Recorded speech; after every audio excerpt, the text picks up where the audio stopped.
بسم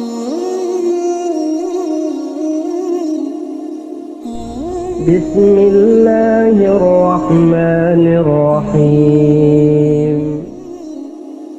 حضرت ابو ہریرہ رضی اللہ عنہ سے روایت ہے کہ رسول اللہ صلی اللہ علیہ وسلم نے ارشاد فرمایا،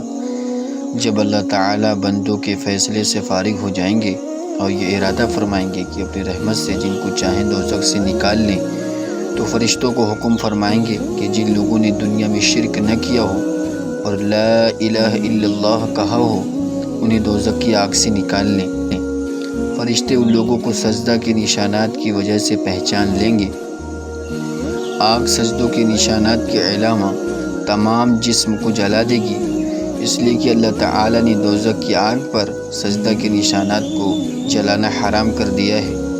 اور یہ لوگ جن کے بارے میں فرشتوں کو حکم دیا گیا تھا جہنم کی آگ سے نکال لیے جائیں گے۔